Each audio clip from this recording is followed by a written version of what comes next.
Pisces. Hello, this is Polina, your friendly astrologer, talking about compatibility. Oh boy, oh boy, oh boy. Pisces loves compatibility. I am so pleased that I'm finally talking about something you enjoy. Thank you very much for being here, Pisces. Welcome to the video. Oh wow, let's talk about you, Pisces. Oh no, don't talk about me, talk about love. Okay, let's talk about love.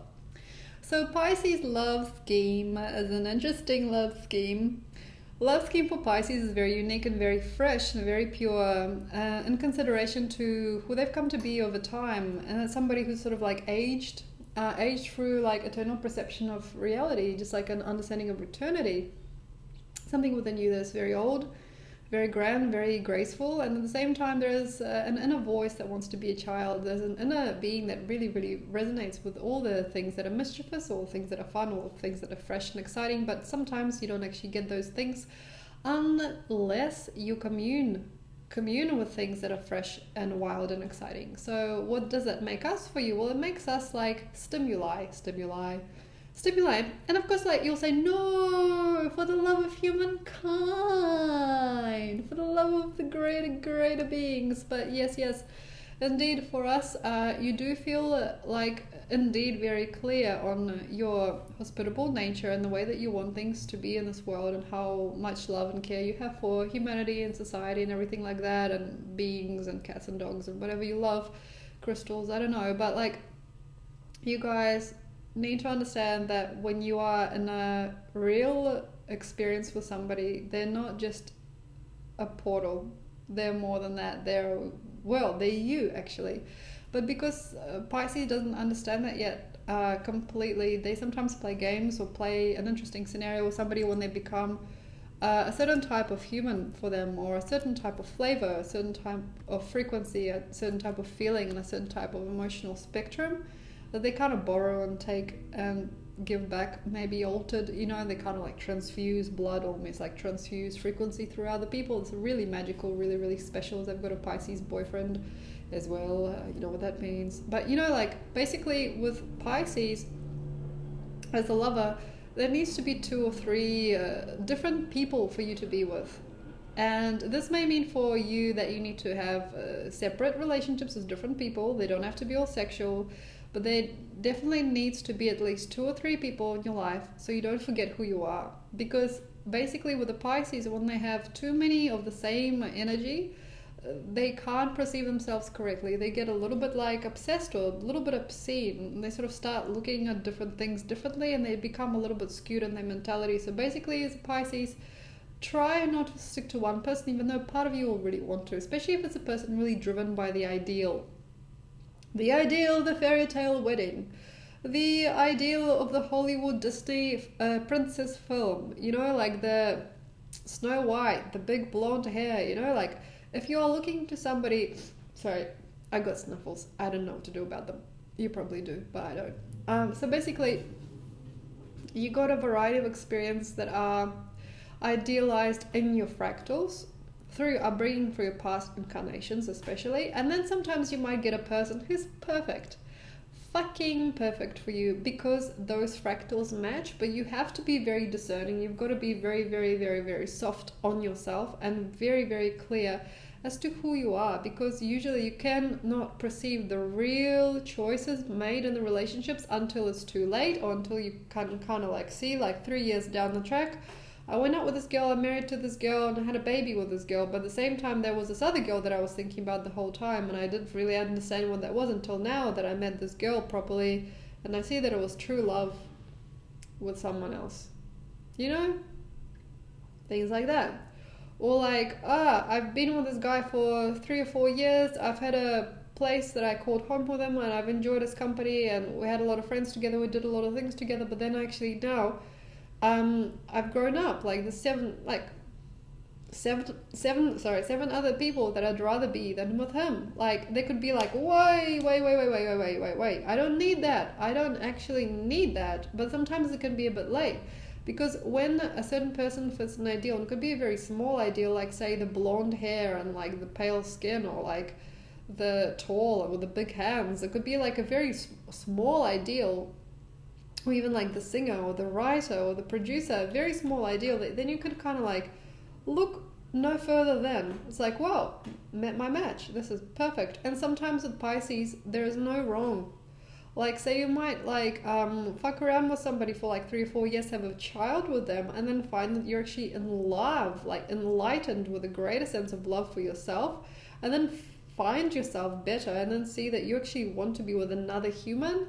Not to say that you should be like breaking houses and marriages, because that comes back to you guys, it really does. But at the same time, there needs to be truth. Like, talk about it with your spouse. I'm really sorry, I got this feeling for this girl. She's like new, I don't know, I don't have any idea. Sometimes just talking these things through can really help you heal a lot.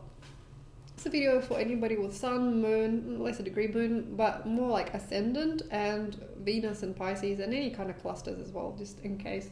Basically, when you've got a lot of Piscean energy, there will need to be a lot of deprivation sometimes in relationships, just to keep yourself afloat. Because if you got everything in a relationship, all the boxes are ticked. You get loved, you get cared for, you get everything. Everything is everything. You can click your fingers, she'll be there. You can click your fingers, he'll give you all the money. You can do anything. You could have sex any time of the day. You can have anything. When you have no deprivation in your relationship, that's not good. Why?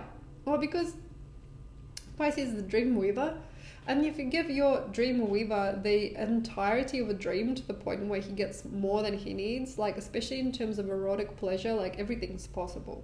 Anything. You want a threesome? Okay. You want to do it that way? Okay. You know, so if you get something like that in your life where you have absolutely no censorship in your relationship, and you get absolutely everything, the full kaboom, the full everything, and you have no wonder about who that person really is because you get provided for, Pisces will lose a part of themselves to the point where they don't know who they are, and quite often they can become drug addicts or kind of like drunk on energy, and they kind of don't even know, they don't care. But sometimes like a certain need and a certain yearning, like say they've never had a partner who provided them enough sexual stimulus or enough exploration of the mind or enough anything. If they got some kind of deprivation, that's actually a really good thing, because you can use it to get you ahead. Like say you got not enough in your relationship, that's actually quite good, because you can actually polarize it with something else, and then through some scheme of things that you guys do inside emotionally, you can actually become more through knowing, I'm not going to get laid tonight, I'm not going to get laid tomorrow or this week. That's okay. That's not okay. That's not okay. And then you just start doing something else and something new comes of it. It's like an interesting thing that happens when you got a little bit less than other people or than you think is normal. It's actually good, builds you a better reality. So anyway, without further ado, Pisces, let's look at your compatibility matches with the different frequencies. Let's start with Aries. Aries and Pisces, wrong. Well, yeah. Okay, so Aries brings you the new, the fresh, the vibrant, but also the very stupid, the dumb, and the misadventure that you understand. Like say, they go out and they spend all this money on clothes, or like they go and they freaking do nothing all day, or they get together with somebody at a party and then they come home and they're all drunk and they smell of somebody else's perfume. Like, there's something about Aries that provides Pisces infinite amount of curiosity. But yet at the same time also like, I can't control this person. They're like a runaway train. It's like a Mustang running through the fields. There's just no way I can put a loop, you know, one of those lassos on one of these, because that thing's just gonna keep going, drag me with it. So basically, as a Pisces, you have to know Aries comes into your life when you're ready. You're ready. The readiness can be for many different things. You could be ready for a child, you could be ready for an adventure, you could be ready for a different partnership scheme, but something in you is ready for the next big thing that seems way too fast. That's okay. So basically, embrace it. So what to do, like with Aries, just do whatever you do. Just do your Piscean thing. Do your thing. However you do, but don't create anything where you need to trap this person. It's like, okay, I'm going to check all his messages. I'm going to show him that I've checked all his Facebook and I've seen all the different girls in his like profile, you know, likes and dislikes and comments. Like, don't do any of that stuff. Even if you like, don't do it in physical, you do it in the astral. That stuff's not good for you. So basically, start like thinking about things in a different way. So for example, He's away, he's doing crazy things, or she's like unreachable, unbearable. I can't communicate to her right now. And don't think about it. Don't try and think, she'll come home, I'll say this, and she'll say that, and I'll do this. When you're thinking like that, it puts you into a tiny little box and you can't do anything else. So basically just go, okay, I don't like it. Anger. Angry is good. With an Aries, angry is good. I'm angry at you. I'm angry. So be angry. And then you make up and have great sex and have a lot of fun later. So with Taurus and Pisces is a very interesting idea because Pisces gives Taurus a lot. Taurus doesn't understand why. Taurus is like, oh, you want to give me this? Okay. Taurus gets a lot from Pisces because Pisces wants to understand what Taurus is all about. Like, what are you doing, Taurus? Why are you doing this and why are you doing that? Taurus gives no answers, no clues, because Taurus is just simple, okay? Taurus is like physical-based stuff. So Pisces starts to find its own feet in Taurus, which is wonderful and is good. It's not very good for long-term commitments, but if you're not committed, but you're sort of slightly understanding that you kind of are committed, that's pretty good. But if you're like saying, okay, Taurus, hello, hey, Taurus, I want to get married? Yeah, okay, let's do it. Want a house? Yeah, okay, let's have 2 or 5 children. Oh, yeah, oh, okay. Like, you don't want that. You don't want that simplistic response. There needs to be like, okay, hey Taurus, together forever. Who knows? Tell me more about that perfume. What is that flavor? What's that aroma? Like, what are you feeling? What's the feeling? And Taurus will be like, oh, I feel like I'm really cold, and then I'm feeling really hot, and you're like, wow, you're learning through feeling. But don't commit to anything because it gets boring. It gets bored of itself. The whole story does. So Gemini becomes really, really strange when it meets a Pisces because it knows something's up. And it is. Something's up. Gemini wants to give you something, wants to give you more than you probably need to receive. You're like, okay. The Gemini gems, snuffles all day. Gemini gems have a very small fraction of interest for you. Gemini to other people is like, I'm gonna win something. I'm at a Gemini, or like I'm with Gemini. I'm gonna be something big. Yeah, for most people, Geminis provide a little window into the next big thing. For you, it's like, whoop. That's a Gemini. Okay, and there's no need to say like, I don't want him, I don't care for him, because you do. You care for the Gemini, because Gemini's got a lot of value, he's got a lot of innocence and a lot of grace, and there is need to be with the Gemini for one reason only for Pisces, and that's if you're really over yourself. Like, you don't want to look at yourself. Wake up in the mirror, it's a face, right? I've got a face, I've got hair. Oh, you're really over yourself, and you go and you do the motions and you do it for other people mostly, and that's when Gemini comes in and he goes, hey, yeah, I want to give you something. And that's when you get a spark of life, and Gemini gives you a lot of light. That's really good. For long-term commitments, it's good. Play the game.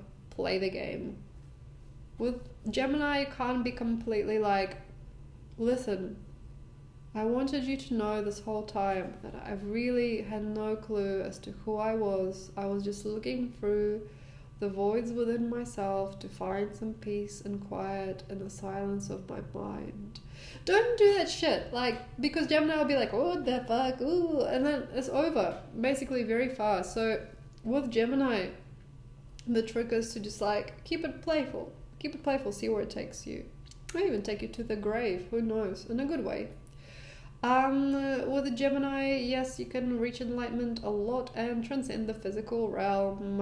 With Cancer, bleh. Sniffles all day long. I'm serious. With Cancer and Pisces, that's like bread and butter. Cancer being the butter, you being the flamboyantly presented bread, because something about you during the time with Cancer becomes enriching. I need you, I need to, I help you, I'll do it. With you and Cancer, Pisces, you just got to give it up, because the more you're giving, the less you are getting anything. okay? I want to give you any, I provide you, look, I'm not fucking getting anything. Something is missing inside, and that's something that's not very good. If you're looking to expel a frequency, Cancer comes into your life to help you expel a frequency. Like, for example, but I never knew my mother. But nobody ever understood what I was saying the whole time. There's something, emotional. And then you're done, okay? Sometimes you might actually feel it if you are sexual with a Cancer at the end of the sexual act, or if you are raving and ranting about an emotional issue, finally able to rant about something, at the end you'll be like, I don't need you. Get away from me. Like, oh, it's like you drop the load, or you had the orgasm, or the output, and suddenly you'll be like, no. And it's not a bad thing. It just means that sometimes you need to rewire, and that's perfectly fine, because Cancer takes something to their brink, and then it just has no way to go. There's like no more to experience, so it's okay. In terms of life with Cancer, it's perfect, unless you are loving yourself not enough. So you have to always expand as to how much you think you love yourself with Cancer. With Leo and Pisces, wow, that's a really weird combo. Well, basically with Leo, Pisces finds a lover. As you've drawn him like on a piece of paper. You like drew the lover on the piece of paper and you found it. You know, say like, for example, you've always wanted that wonderful woman in the bright bikini with big lips, big bushy eyebrows, hoop earrings, sexy shoes, and you go to a strip club, she is there. Wow. You become a regular or something. So basically with Leo and Pisces relationship, it's like a weird detached worship. It's like, I've always wanted one of you. I've always wanted one of you guys, and not knowing why. And sometimes like it also can mean like you can sort of see the person who's Leo as like a little bit of a kid, even to the point where they're like almost like prepubescent, like a person that feels to you like they're like so small, but you're like, I've always wanted one of you, just like you are now.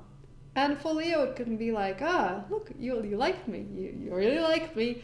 But you're actually like, I don't know why. It's like a weird vampirism of energy. You're just like, I just want to touch you. I just want to look at you on different angles. Like, it's not real. It never really could be. But at the same time, I feel that during that time of psychosis with Leo, Pisces sifts out, shits out, whatever, gets rid of a lot of shit.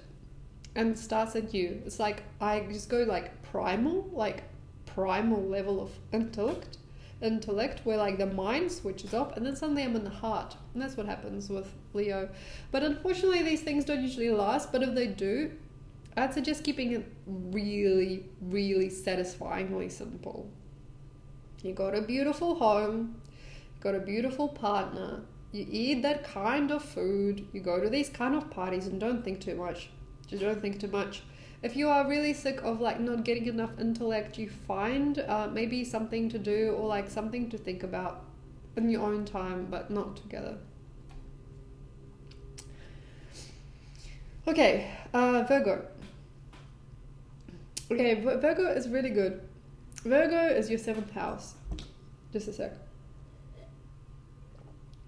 Virgo is the best thing that's ever happened to a Piscean in a long time, because there's something about her, Virgo, or him, that makes you just life. Like, oh, life.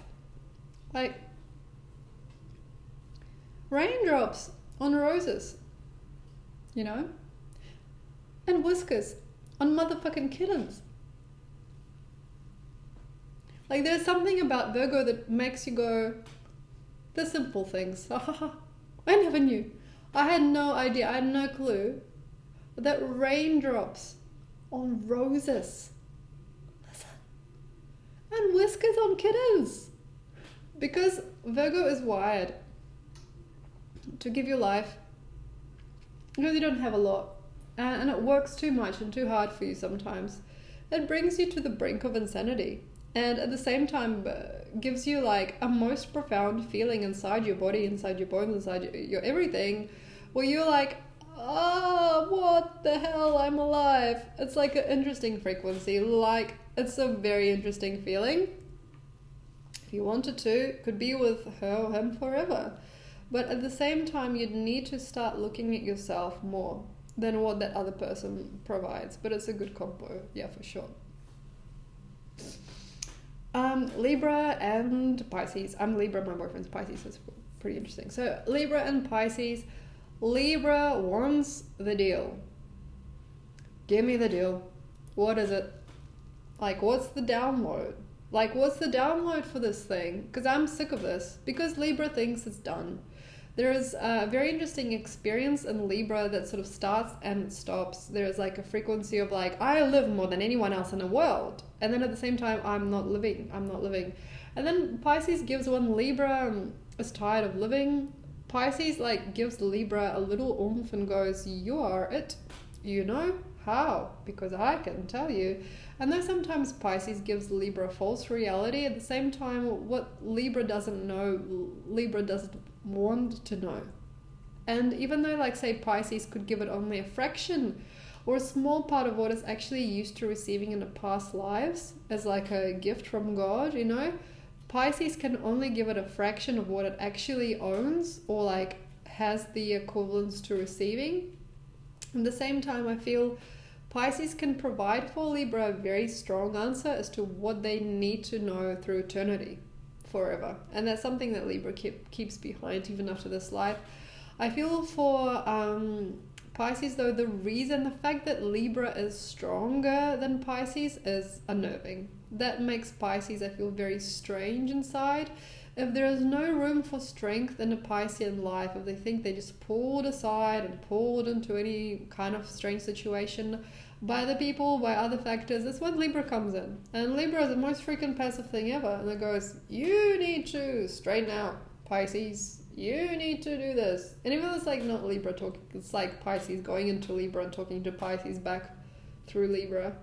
Like Libra will be like, you need to do this and you need to do that, even though it's not even Libra's words. And it's really quite fascinating how the two work. But in the end, this experience for the two could be really almost like fatal because they're both at the brink of death. Pisces is like the silence between worlds, and Libra is like the misbehaved that's learned to be still. It's like the silence of sorry, like the silence of karma. It's like why we have to come back to this world. So basically, with Libra and Pisces, there's a death energy. There's a death scene. There is a likelihood that somebody will die in a family very shortly after they commit to each other. There could be a very strong birthing of a new human through the family or through the realm of the very innocently close people. And there could be a very strong desire for death to the point of like where the two decide to commit suicide together, or like they deeply want to profoundly surrender to the greater life and like live in the mountains or something. But there needs to be a very strong knowing that nobody's right. Neither of them is. Okay, Pisces can only have a glimpse of reality as Pisces does, and Libra can only have a very short time on this world understanding things. So basically, living too strongly together, like as a couple, like living inside each other's pockets is just not permittable. It's not like the most peaceful thing to do. So with Libra and Pisces combo, I'll probably recommend Pisces going out a bit more just to see the world. With Scorpio, Pisces gets a lot more done than with anyone else. Scorpio is like a hijacker. Scorpio gets into the portals of Pisces, looks into the brain, goes, that needs to go there, this needs to go there, that needs to go there, and I'm going to take that right out, I'm going to replace it with this. Because Pisces is not knowing how to work the mind very well. The relation between Scorpio mind and Pisces mind is incredibly strong because Scorpionic brain is like neurons on fire. And then when you look at the Piscean mind, it's like a washed out glimpse of itself. So with the two, there's a very, very, very, very strange vibration where the Scorpio is not able to see what it does to Pisces, but at the same time what it does to them both at the same time. Like there are programming that happens through the Scorpionic mind becomes permanent or impermeated in some way because it's a fixed sign. So Pisces does not know it yet, but the frequency of Scorpio is permeating for Pisces, becoming somebody that they probably never knew that they could be or never thought to even look into. So wonderful time to connect with Scorpio instead of other signs. Yeah, like if you are in a Piscean energy, like if you are born into a Piscean energy, Scorpio will give you a lot more than you bargained for the next 2 or 3 weeks, actually, as we're like moving through Scorpio now.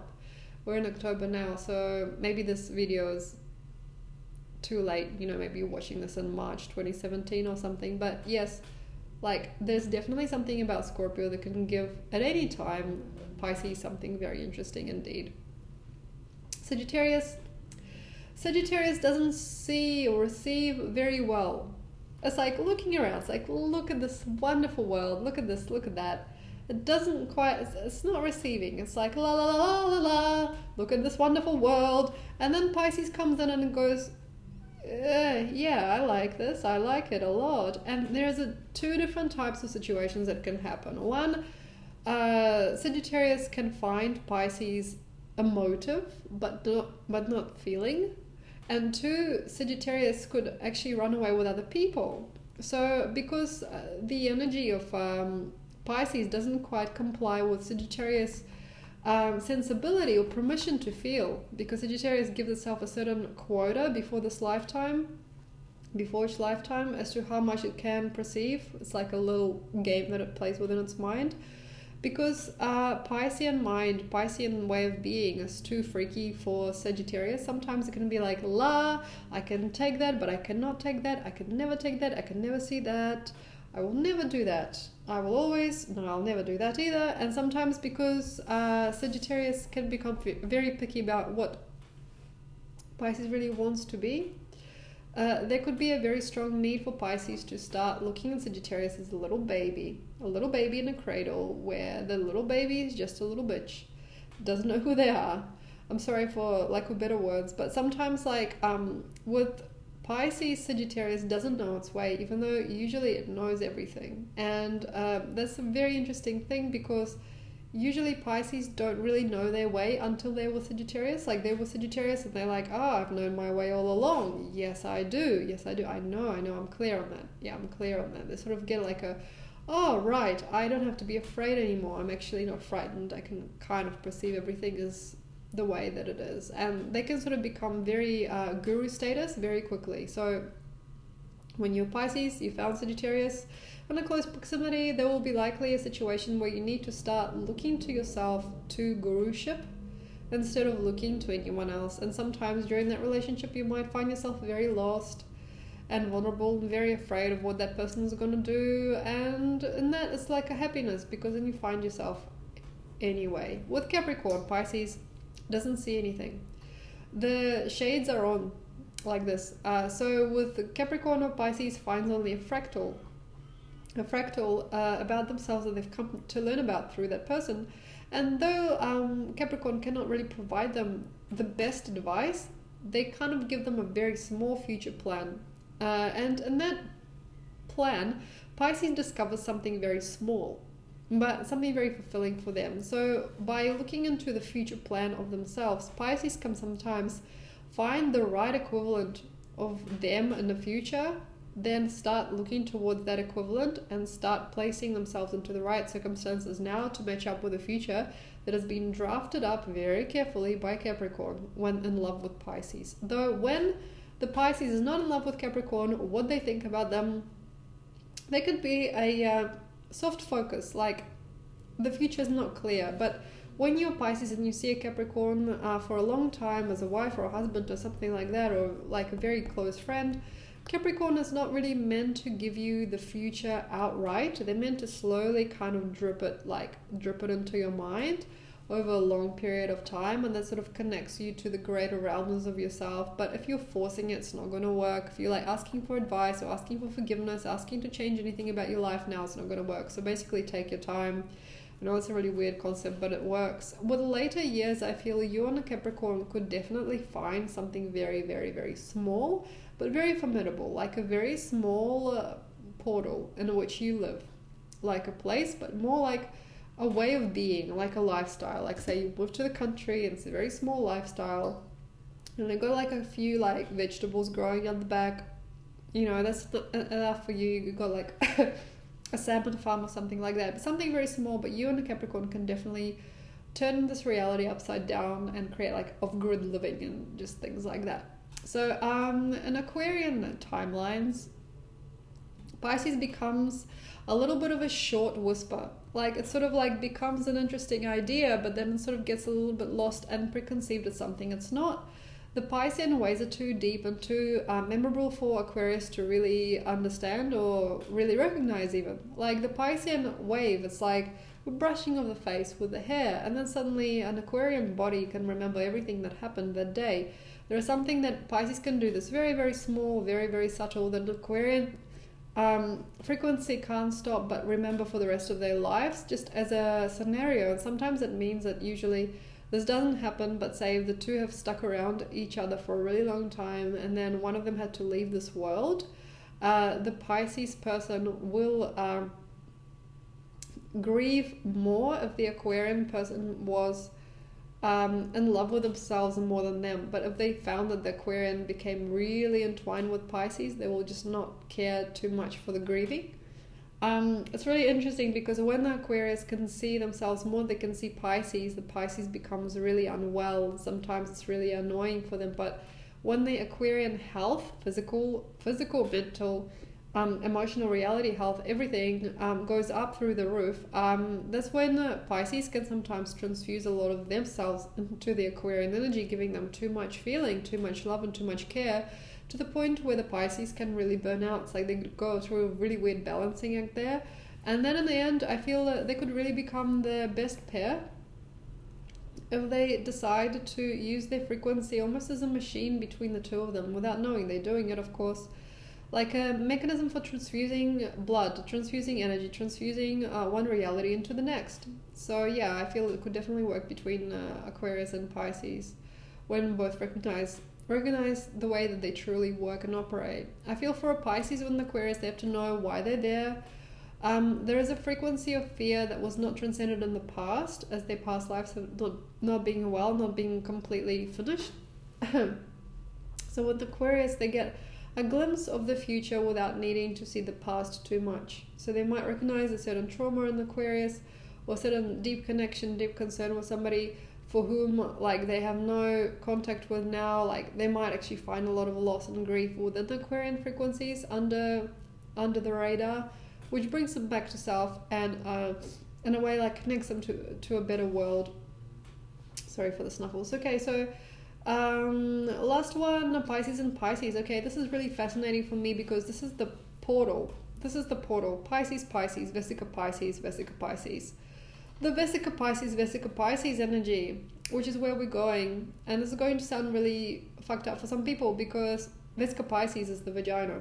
Okay, Vesica Pisces is the opening, the flower of life, the beginning of the flower of life. Basically, this comments to me as the future where women or the feminine rules, or the feminine can produce more of itself, which is an interesting concept. I'm not saying this is not a dominating thing. There's just an energy. Okay, so Vesica Pisces.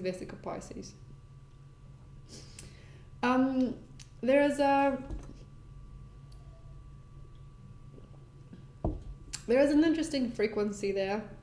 Ultra feminine, ultra feminine.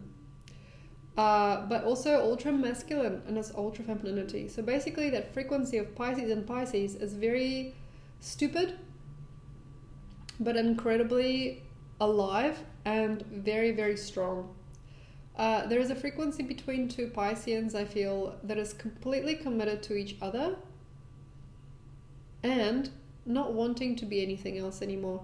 It's like when you are in the Pisces relationship, there is an angel energy there. It's like angel wings have brushed you. There is a frequency like, this is it, that's it, all gone. Everything is gone, like you're wiped clean. If you're a Piscean that finds himself or herself with a Piscean person in bed or like in a very close proximity, you are very likely loved more than you realize, and you don't quite understand yet what to do with yourself because you're too big for your own experience.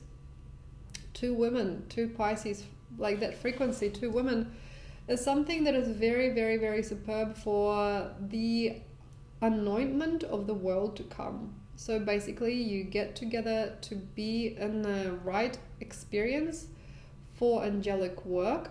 This also means politely bringing new worlds into this realm, strongly navigating very, very fine frequencies through your bodies that you don't understand and hear.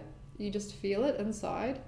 And that makes you completely supreme for any kind of divination arts together. Strong stoic activity put aside, replaced by complete love and care for all human beings. Any kind of strong, very, very deep emotional work, to the point where you are alive, like in a moment, like you don't even know like time exists anymore. Like there's a really warping frequency there, Pisces. You are able to start a new beginning for humanity, definitely, humankind. If you are with a Pisces and you're a Pisces, you've gone and you finished the biggest lesson that you've just learned. Usually, like through the 2 or 3 years between lessons that you get, there will likely be a very strong possible understanding that you've done it. When you find yourself in a really close proximity with a Pisces for a really long time, there will need to be a very, very, very, very deep and yet shallow understanding of nothing and everything, through which one can perceive everything as purity. And then through experience of purity as a given frequency, you will become somebody futuristic, like the next wave of people, the new era of humanity, the new era of experience for everyone. So anyway, thank you very much for listening, Pisces. I hope you've enjoyed this broadcast. I hope to see you soon. There's my website downstairs if you'd like a reading. Down there.